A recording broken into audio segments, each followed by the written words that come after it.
नमस्कार। आज हम रासो साहित्य की विशेषताओं के बारे में अध्ययन करते हैं। आदिकाल में जो रासो साहित्य है वो बहुत महत्वपूर्ण साहित्य है। इसी कारण बहुत सारे विद्वानों ने रासो साहित्य के नाम पर ही चारण काल आदिकाल का नाम रखा है। रासो साहित्य की प्रवृत्तियों के बारे में देखते हैं। पहली प्रवृत्ति है आश्रयदाताओं की प्रशंसा और उनके चरित्र का वर्णन। जो चारण भाट जिन राजाओं के आश्रय में रहते थे उनकी प्रशंसा उन्होंने अपने काव्य में की है। वो इन राजाओं की अतिशयोक्तिपूर्ण प्रशंसा या वर्णन अपने काव्य में करते थे। चार गांव के स्वामी को वे तीन लोक का स्वामी बता दिया करते थे और कुरूप से कुरूप राजा को भी कामदेव का अवतार बता दिया करते थे। कायर राजा को भी शक्ति का अवतार बताना उनकी व्यवस्था हुआ करती थी। इस प्रकार आश्रयदाताओं की प्रशंसा उस काव्य की प्रमुख प्रवृत्ति हुआ करती थी। दूसरा, युद्ध और वीरता का वर्णन इस काल की या इस साहित्य की एक प्रमुख प्रवृत्ति है कि युद्ध और वीरता इस काल की एक मुख्य प्रवृत्ति बनकर सामने आई। ऐसा माना जाता था कि स्वाभिमान के लिए अपनी वीरता दिखाना जरूरी था और मर मिटना एक आवश्यक प्रवृत्ति बन गई थी। 12 वर्ष लिए कुकर जिए और 13 वर्ष लिए जियसियार, वर्ष 18 छत्री जीवे आगे जीवन को देखा। सॉरी, परमाल रासो की ये पंक्तियां ये बताती हैं कि मरना और लड़ना कितना जरूरी उस काल के लिए समझा जाता था। आगे है युद्धों का सजीव वर्णन। यहाँ जितने भी युद्ध इस काल के काव्यों में वर्णित हुए हैं वो ऐसे सजीव है, आंखों देखे हालात उसमें वर्णित किए गए हैं कि पढ़ने वाले के सामने दृश्य बिल्कुल उपस्थित हो जाता है। इसका कारण ये है कि ये लेखक और कवि जो थे वे तलवार के धनी भी हुआ करते थे। कलम चलाने के साथ साथ इनको तलवार चलाने भी आया करती थी। ये युद्ध के अंदर उपस्थित होकर के सारे दृश्यों को खुद देखा करते थे और यही कारण था कि जब युद्ध का वर्णन ये करते थे तो कटी फटी लाशें, रक्त की बहती हुई नदियाँ, हाथी और घोड़े की पंक्तियाँ और तलवारों की खनखनाट सब जब वर्णित होता था तो बहुत सजीव लगता हुआ दिखता था। और एक पंक्ति उदाहरण के रूप में आपके सामने प्रस्तुत है कि उठी राज पृथ्वीराज बाग मानो लग वीर नट कड़त तेग बेग लखत मानो बीज भट्ट घट। इस प्रकार पंक्तियां जो है सामने उपस्थित करती थी वीरता को और युद्ध को। अगली विशेषता है श्रृंगार और प्रेम का वर्णन। युद्ध से जो है वो वीरता का वर्णन होता था और श्रृंगार से प्रेम का वर्णन होता। तो युद्ध और श्रृंगार दोनों मित्र रस हैं और दोनों साथ साथ आए हैं। तो युद्ध और प्रेम दोनों यहाँ साथ साथ समानांतर चले हैं। तो प्रेम, राजकुमार और राजकुमारियाँ आपस में प्रेम के साथ वर्णन जब शांति का समय था तब ये चलता था। प्रेम और श्रृंगार इस काल की दूसरी प्रमुख विशेषता है। तो तलवारों के खनखनाट के साथ पायलों की रुंझन भी इस काल में बिल्कुल दिखाई देती है। मनो कला ससिभान कला 1600 बनी है, कुटिल केश सुदेश पहुप रचित पिक सद। इस प्रकार श्रृंगार की योजना भी यहाँ पूर्णतः दिखाई पड़ती है। अतिशयोक्तिपूर्ण वर्णन पहली विशेषता में ही हमने इस बात पर चर्चा कर ली है कि यहाँ बढ़ा चढ़ाकर वर्णन किया गया है।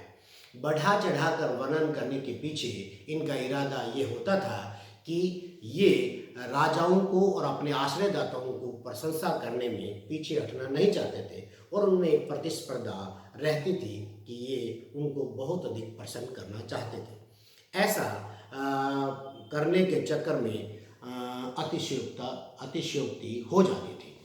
ऐसा वर्णन करने के उदाहरण स्वरूप एक पंक्ति देखिए कि जब पके रसोई आला की तब पड़े 60 मण हींग।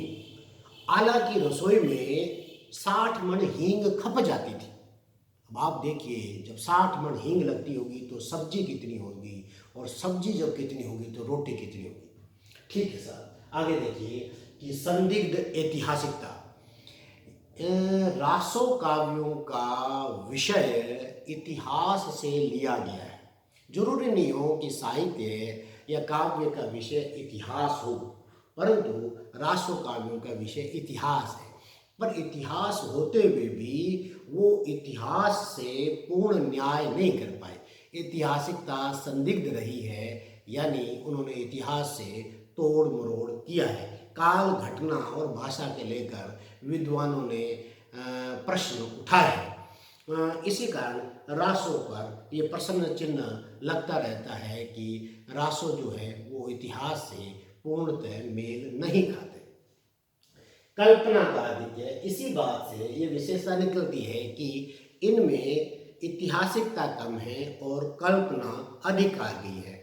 इन्होंने अपनी कल्पना से इतिहास के साथ तोड़ मरोड़ करके अपने कल्पना का प्रयोग कर दिया है। इस तरह से कल्पना का सहारा लेने से इतिहास पे प्रश्न चिन्ह लगा है और प्रामाणिकता संदिग्ध हो गई है। संकुचित राष्ट्रीयता। राष्ट्रीयता के बारे में बहुत बार प्रश्न उठता है कि भारत अंग्रेजों से पहले राष्ट्र ही नहीं था। ऐसा कहने वाले बहुत सारे मिल जाएंगे। हालांकि विष्णु पुराण में या बहुत पहले वेदों में भारत को एक राष्ट्र के रूप में बताया गया है, और राष्ट्र राजनीतिक रूप से ही एक सीमा में बंधा हो ऐसा जरूरी नहीं है।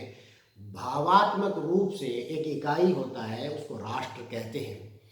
परंतु इस समय राजनीतिक रूप से एक भूभाग के रूप में यहाँ राष्ट्र की परिकल्पना नहीं थी। सभी राजनीतिक रूप से अलग अलग सोच विचार वाले इकाइयाँ बन गई थी, और सभी अपने अपने क्षेत्र को ही राष्ट्र समझ रहे थे। मेवाड़ अपने आप में अलग था, तो मारवाड़ अपने आप में, तो दिल्ली अलग था। तो हम कह सकते हैं कि वो अपने अपने क्षेत्र के लिए ही लड़ रहे थे। उनमें पूरे भारत के लिए लड़ने जैसी कोई भावना नहीं थी। तो हम कह सकते हैं कि उनमें राष्ट्रीयता का भाव तो था, पर संकुचित राष्ट्रीयता उस समय थी। आगे बढ़ते हैं। प्रकृति का आलंबन और उद्दीपन रूप। प्रकृति का चित्रण, जब पूरा युद्ध का वर्णन होता है और समाज का चित्रण होता है, तो प्रकृति भी कहीं न कहीं चित्रित होती हुई दिख जाती है। तो हम कह सकते हैं कि प्रकृति का चित्रण भी इस समय मिलता है, पर प्रकृति का स्वतंत्र रूप कम मिलता है। प्रकृति यहाँ उद्दीपन के काम में ही आई है। ऋतु वर्णन भी यहाँ मिलता है, और कई जगह प्रकृति का सुंदर वर्णन भी रासो काव्यों में मिलता है। उदाहरण के रूप में घन घटा बंदी तम मेघ छाया, दामनीय दम की जामनीय जाय, बोलत मोर गिरवर सुहाय, चातिक रटत चिहु और छाय। इस प्रकार की प्रकृति का चित्रण यहाँ दिखाई पड़ता है। अगली विशेषता है विरह की मार्मिक अनुभूतियाँ। युद्ध के साथ साथ यहाँ के लोग प्रेम करना भी जानते हैं, और प्रेम में जो नायिकाएं हैं वो अगर उनका प्रियतम कहीं दूर है तो विरह का अनुभव भी करती हैं, और विरह भी ऐसा है कि कलेजा निकाल ले। और ऐसा विरह इन रासो काव्यों में मिलता है, और ऐसे काव्य का उदाहरण राजमती का विरह वर्णन बहुत प्रसिद्ध है। ऐसा आता है कि हिंदी साहित्य में नागमती का विरह वर्णन जो पद्मावत में है बहुत दुर्लभ है, परंतु आप राजमती का विरह वर्णन भी देखेंगे तो भी उसका कोई सानी नहीं है। हालांकि राजमती का विरह वर्णन इसलिए ज़्यादा प्रसिद्ध नहीं हो पाता है कि उसकी भाषा राजस्थानी है, और वो राजस्थानी भाषा पूरे देश भर में इतना महत्व नहीं पाई है।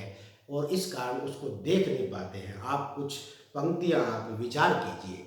वो राजमती कहती है जब उसका पति बिसल देव 12 वर्ष के लिए चला गया है और आता नहीं है, वो बालिका है, उसका विवाह हो गया है और पति आता नहीं है और कुछ छोटे से किसी शब्द के कारण उनके बीच एक वियोग की खाई आ गई है और वो परेशान होकर कहती है, अस्त्रीय जन्म काई दियो हो महेश। मतलब, हे शिव, तुमने मुझे स्त्री जन्म क्यों दे दिया? इस तरह की बात आप बौद्धिकताओं से सना व विरह आप महादेवी में पा सकते हो, बौद्धिकता से सना व विरह आप दूसरे जगह पा सकते हो। ये भावुकता का सना व विरह देखिए कि अस्त्रीय जन्म काई दियो हो महेश, ये स्त्री जन्म क्यों दे दिया उसे? अवर जन्म थरा घना हो नटेश, और भी जन्म आपके बहुत है रे नटेश। नटेश माने है नटवर नागर। आपके पास तो और बहुत सारे जन्म थे ना, और बहुत सारी जूनियाँ थी ना, और बहुत सारे तुम्हारे पास जीवन देने के साधन थे ना। बड़ खंड काली कोयली, बसती अम्ब काई चंब की डाली। वो कहती है कि मैं बनकर काली कोयल किसी वन की जगह किसी अम्ब या चंप की डाली, आम की या चंपा की डाली पर मैं कहीं विचरण करती स्वतंत्रता से। इस तरह का जन्म तूने मुझे क्यों दिया? और ऐसे बंद करके मैं विरह में ऐसी फंस रही हूँ। इससे मार्मिक बात कहाँ लिखी? दुर्लभ बात।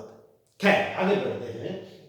सामंती काव्य, ये सामंती काव्य है, जन काव्य नहीं है। इस काव्य में जहाँ तक आप आगे पढ़ते रहेंगे तो दरबारों के जो आप राजनीति है, यहाँ की कूटनीति है, यहाँ का सामंती व्यवहार है, किले हैं, इन चीज़ों को ही मिलेंगे। आम आदमी की समस्याएं, तीज त्योहार व्रत, इस प्रकार की बातें, उनकी जन आकांक्षाएं, वो चीज़ें देखने से आप वंचित रह जाएंगे। इस प्रकार मोटा मोटा ये सामंती और दरबारी काव्य ही मोटा मोटा सामने आता है।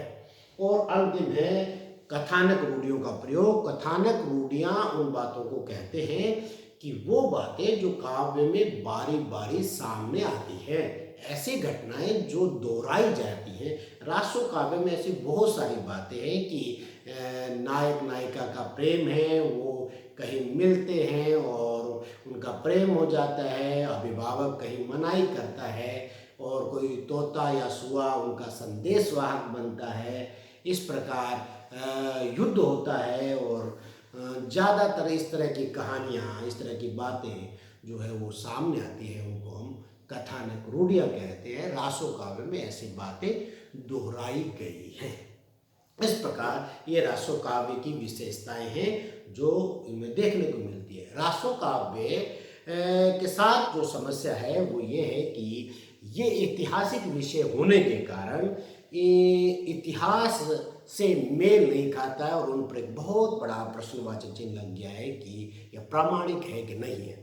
प्रामाणिक होने का मतलब है कि ये उस काल के हैं कि नहीं है, इस कारण ये विवाद में फंस गए हैं। बाकी इनका काव्य सौंदर्य अप्रतिम है, बहुत अच्छा है। अगर ये विवाद से हट जाए तो इनके काव्य सौंदर्य पर जाएंगे तो आदिकाल की ये बहुत अच्छी धरोहर है और हम चाहते हैं कि ये विवाद हटे ताकि इनके सौंदर्य पर हमारी दृष्टि जाए और इस स्थाति को हम देखें कि शुरुआत का ही काव्य, आदिकाल का प्रारंभिक काव्य बहुत अच्छा है। इसीलिए हम डरते हैं कि आदिकाल का हम प्रारंभिक काल नहीं रख सकते, बीज वपन काल नहीं रख सकते, क्योंकि ऐसा कहने से इस तरह का मेच्योर काव्य, इस तरह का सुष्ठु काव्य, वो उसके साथ न्याय नहीं होता। तो यह है आदिकाल का रासो।